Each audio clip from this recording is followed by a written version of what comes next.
আসসালামু আলাইকুম। Chittagong trust PLC automation technology থেকে সবাইকে স্বাগতম।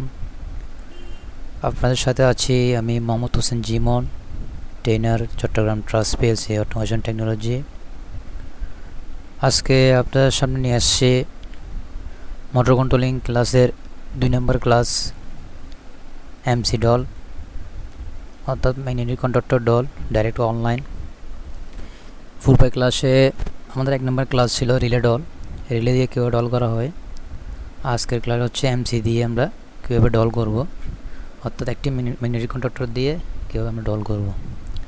তো এর আগে আমরা একটা ম্যাগনেটিক কন্ডাক্টর সম্পর্কে ধারণা নিব, ম্যাগনেটিক কন্ডাক্টরের পার্ট সম্পর্কে ধারণা নিব এবং ম্যাগনেটিক কন্ডাক্টর কোথায় ইউজ হয়, কী কাজে ইউজ হয় এই সম্পর্কে আমরা জানব।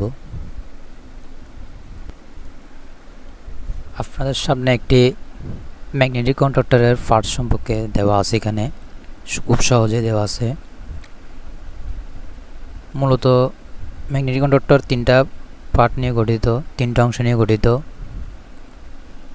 সেগুলো হচ্ছে, প্রথম হচ্ছে কয়েল সাপ্লাই বা কয়েল সাপ্লাই পিন, 2 নম্বর হচ্ছে মেইন কন্ট্যাক্ট বা 3 ফেজ ইনপুট আউটপুট পিন, 3 নম্বর হচ্ছে অক্সিলারি কন্ট্যাক্ট। তো এগুলো আমি একটু ক্লিয়ার করে বলি। এখানে লেখা আছে ম্যাগনেটিক কন্ডাক্টরের গঠন প্রণালী। 1 নম্বর মেইন কন্ট্যাক্ট বা পাওয়ার লাইন, যেটা 3 ফেজ ইনপুট আউটপুট বলি আমরা 1 নম্বরে। মেইন কন্ট্যাক্ট বা পাওয়ার লাইন 1 নম্বর 3 ফেজ ইনপুট আউটপুট লাইনকে বোঝাচ্ছে। 2 নম্বর হচ্ছে হোল্ডিং কয়েল বা power supply coil. Holding coil বা পাওয়ার সাপ্লাই কয়েল বলতে এখানে আমার যে কয়েলটা থাকে, একটা কয়েল থাকে, ওই কয়েলের সাপ্লাই পিনকে বোঝাচ্ছে। 3 নম্বর হচ্ছে অক্সিলারি কন্ট্যাক্ট, যে আমাদের যে অক্সিলারিগুলো থাকে এমসির মধ্যে, ওই অক্সিলারি কন্ট্যাক্টকে বোঝাচ্ছে। আমি এখানে আরেকটু ক্লিয়ার করে দেখা আছে অলরেডি। প্রথম হচ্ছে আমার কয়েল কন্ট্যাক্ট, যে কয়েল সাপ্লাই কথা বলা হয়েছে কয়েল পিন, ওই কয়েল পিন হচ্ছে A1 A2। এখানে 2টা পিন আছে, এখানে একটা, এটা হচ্ছে A1, এটা হচ্ছে A2। তারপর হচ্ছে আমার মেইন কন্ট্যাক্ট বা 3 ফেজ ইনপুট আউটপুট লাইন। এখানে যে 3টা 6টা পিন দেখাচ্ছেন, 1টা 2টা 3টা, 1টা 2টা 3টা। তো এগুলো এখানে লেখা আছে, এখানে ইনপুট 1, ইনপুট 2, ইনপুট 3 অথবা L1 L2 L3 L1 L2 L3 এখান থেকে আছে। তো এখানে L1 L2 L3 লেখা আছে, আর দিক দিয়ে RST T1 T2 T3 এরকম লেখা থাকবে। তো এই যে এমসিটা আমরা দেখতে পাচ্ছি, এটা হচ্ছে LS কোম্পানির একটা এমসি। এই এমসির মধ্যে মূলত ইনপুটে RST লেখা থাকে, 1 3 5 লেখা থাকে, তারপর হচ্ছে L1 L2 L3 লেখা থাকে, এবং আউটপুটে T1 T2 T3 লেখা থাকে, 2 4 6 লেখা থাকে, এবং UBW লেখা থাকে। তো এক এক কোম্পানির এমসির মধ্যে এক একভাবে নাম দেওয়া থাকে। তো অনেক ক্ষেত্রে অনেক এমসিগুলো দেখবেন শুধু লাইন 1 লাইন 2 লাইন 3 আউটপুটে আপনার T1 T2 T3 থাকে, এরকমই থাকে। তো এটাতে অনেক সহজে দেওয়া আছে এখানে। তারপরে এই যে মধ্যখানে যে আমার যে একটা পিন দেখা যাচ্ছে, লক দেখা যাচ্ছে, ওটা হচ্ছে এমসির হেড। এখানে লেখা আছে ম্যাগনেটিক কন্ডাক্টরের হেড বা এমসির হেড, ঠিক আছে। আর অক্সিলারি কন্ট্যাক্ট, যে অক্সিলারি কন্ট্যাক্ট কথা বলা হয়েছে আমার 3 নম্বরে, অক্সিলারি কন্ট্যাক্ট, এই যে এই কন্ট্যাক্ট পাশে যেটা এমসির পাশে যেটা আছে, এটা হচ্ছে অক্সিলারি কন্ট্যাক্ট। সেম কন্ট্যাক্ট কিন্তু আমার এই পাশেও থাকে। তো এটা যেহেতু এক পাশে আছে, সেজন্য আমরা এগুলোকে বলি সিঙ্গেল অক্সিলারি কন্ট্যাক্ট। আর 2 পাশে থাকলে ডাবল অক্সিলারি কন্ট্যাক্ট বলি আমরা। আবার এক্সট্রা লাগলে আমরা এই লগের সাথে একটা অক্সিলারি কন্ট্যাক্ট ইউজ করে থাকি, এক্সট্রা যদি প্রয়োজন হয়। তো অক্সিলারি কন্ট্যাক্ট মূলত NO এবং NC থাকে, নর্মালি ক্লোজ এবং নর্মালি ওপেন থাকে। তো এখানে লিখেই আছে NC এবং NO। এই উপরে 2টা পিন হচ্ছে NC, এই 1 নম্বর পিন, এই 2 নম্বর পিন, এই 2টা পিন হচ্ছে NC। আর এই যে নিচে আরও 2টা পিন আছে, একটা, এই 2টা। আমি আরেকটু ক্লিয়ার করে দেখাই আপনাদেরকে। এই যে এখানে এই 1 নম্বর হচ্ছে, এটাও NC, এটাও NC, এই 2টা পিন NC। এক কথায় এই তার এই পিন দিয়ে যদি তারটা ইনপুট হয়, এই পিন দিয়ে তারটা আউটপুট হবে। আর নিচে আরেকটা পিন দেখা যাচ্ছে, এটা হচ্ছে NO আর এটা হচ্ছে NO। এই যদি আমি ইনপুট করি, এদিক দিয়ে আউটপুট করবো। চাইলে এদিক দিয়ে ইনপুট করলে এদিক দিয়ে আউটপুট করতে পারবেন, অ্যাজ এ উইশ, আপনার ইচ্ছা মতো আপনি নিতে পারবেন। তো আমি যদি একটু দেখাই, এখানে লেখা আছে এই জায়গায় 43 31 এবং 32 44, এখানে পাশে লেখা আছে এনওএনসি। এখানে 43 হচ্ছে এনও এবং 44 হচ্ছে এনও, 31 হচ্ছে এনসি, 32 হচ্ছে এনসি, এক কথায় 43 হচ্ছে এনও আর 44 হচ্ছে এনও, 31 হচ্ছে এনসি, 32 হচ্ছে এনসি।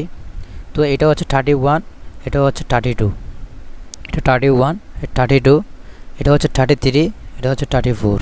ঠিক আছে, এই যে একটু আমি বলছি এখানে লেখা থাকে RST, এই যে RST, এটা হচ্ছে 3 ফেজ ইনপুট, এটা হচ্ছে 3 ফেজ আউটপুট। সরাসরি 3 ফেজ ইনপুট এখানে ঢুকবে 3টা তার, আর এখান থেকে 3টা তার আউট হয়ে মোটরে চলে যাবে। এই যেখানে লেখা আছে RST L1 L2 L3 1 3 5 এবং UBW 2 4 6 T1 T2 T3। মূলত RST লেখা থাকলে এটার আউটপুট হবে UBW, এবং যদি 1 3 5 লেখা থাকে তাহলে এটার আউটপুট হবে 2 4 6, আর যদি L1 L2 L3 লেখা থাকে তাহলে এটার আউটপুট হবে T1 T2 T3। আপনি যে কোনো এমসিতে এরকম দেখতে পাবেন। আর এটা হচ্ছে এমসির হেড। ঠিক আছে, আর এটা হচ্ছে coil pin A1 A2, A1 A2 হচ্ছে কয়েল পিন। এটা হচ্ছে আমার এমসি। তো এটা আমরা কি কাজে এটা ইউজ করে থাকি, আর ম্যাগনেটিক কন্ডাক্টর সম্পর্কে একটু জানি আমরা। ম্যাগনেটিক কন্ডাক্টর মূলত, ম্যাগনেটিক কন্ডাক্টর হচ্ছে একটি ইলেকট্রোম্যাগনেটিক সুইচিং ডিভাইস যা ইন্ডাস্ট্রিয়াল 3 ফেজ ও সিঙ্গেল ফেজ মোটর কন্ট্রোলিং কাজে ব্যবহার করা হয়। ম্যাগনেটিক কন্ডাক্টর সাধারণত এসি ও ডিসি দুই ধরনের হয়ে থাকে। তাহলে ম্যাগনেটিক কন্ডাক্টর আমরা দুই ধরনের পাচ্ছি, এসি এবং ডিসি। আচ্ছা, ম্যাগনেটিক কন্ডাক্টর ব্যবহার করার সুবিধা হচ্ছে নিরাপদে যে কোনো 3 ফেজ মোটর কন্ট্রোলিং করা যায়। তাহলে এই যে কোনো 3 ফেজ মোটর, তার মানে এখানে মোটরটা অনেক হেভি লোড হতে পারে এবং ছোটো হতে পারে, বড় হতে পারে। আমরা এই মোটরগুলোকে আমরা কন্ট্রোলিং করতে পারবো। আচ্ছা, এখানে আরও একটা এমসি দেওয়া আছে। এটা হচ্ছে অক্সিলারি কন্টাক্ট, এটা হচ্ছে কোয়েল। এই যে A1 A2, এটা হচ্ছে কোয়েল A1 A2। তো এটা বাজারে বিভিন্ন ভোল্টেজের পাওয়া যায়। এটা যেহেতু এসি ও ডিসি বলা হয়েছে এখানে, তো দেখবেন ডিসি 24 ভোল্টও পাওয়া যাবে, এবার এসি 24 ভোল্টও পাওয়া যাবে, এসি 110 ভোল্টও পাওয়া যাবে, এসি 220 ভোল্টও পাওয়া যাবে, এসি 640 ভোল্টও পাওয়া যাবে। এক কথায় 24 volt DC, 24 volt AC, 110 AC, 220 AC, 440 AC ভোল্টেজের এমসি পাওয়া যাবে। আচ্ছা, এখন আমরা মূল কথায় আসি। আমার এখানে লেখা আছে, এখানে 6 ভোল্ট 12 ভোল্ট দেওয়া আছে। তো আমরা বাজারে কিন্তু আমরা 24 ভোল্ট থেকে পাওয়া যায়, অনেক দেখছি, আমি নিজেও দেখছি 24 ভোল্ট থেকে, তো অনেকে দেখছেন। তো এখানে যেহেতু 6 ভোল্ট 12 ভোল্ট লেখা আছে, তাহলে আমার এটা নিয়ে ধারণা নাই 6 ভোল্ট আছে কিনা জানি না। তবে আমি যেটা দেখছি ওটাই বলতেছি। 24 ভোল্ট ডিসি, 24 ভোল্ট এসি 110 এবং 220 ভোল্ট 640 ভোল্ট আমার ম্যাগনেটিক কন্ডাক্টর আছে বর্তমানে বাজারে। আচ্ছা, তাহলে আমাদের আজকের টপিকের মধ্যে হচ্ছে ম্যাগনেটিক কন্ডাক্টরের মধ্যে। তো আমরা আগে ম্যাগনেটিক কন্ডাক্টর যে কন্ট্রোলিং ডায়াগ্রামটা আঁকবো, তারপর পাশাপাশি 3 ফেজ পাওয়ারটাই আঁকবো আমরা, 3 ফেজ পাওয়ার ডায়াগ্রামটাই করব। তাহলে শুরু করা যাক কন্ট্রোলিং ডায়াগ্রামটা। কন্ট্রোলিং ডায়াগ্রাম করার জন্য তাহলে প্রথমে শুরুতে আমি বলছিলাম গত ক্লাসে আমাদের 2টা সুইচের দরকার একটা সার্কিটকে নিয়ন্ত্রণ করার জন্য, একটা অন সুইচ একটা অফ সুইচ। তো আমরা আগে 2টা সুইচ নেব। সুইচ নেওয়ার আগে আমরা আমাদের পাওয়ারটা নিয়ে নেব বাসবার থেকে। তো আমরা আগে বাসবারটা নেব। বাসবারটা নেওয়ার জন্য আমাদেরকে প্রথমে আমার সোর্সটা সিলেক্ট করতে হবে।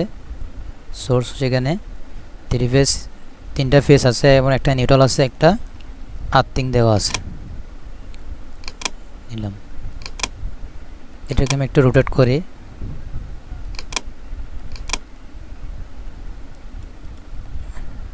বসে দিলাম, ঠিক আছে।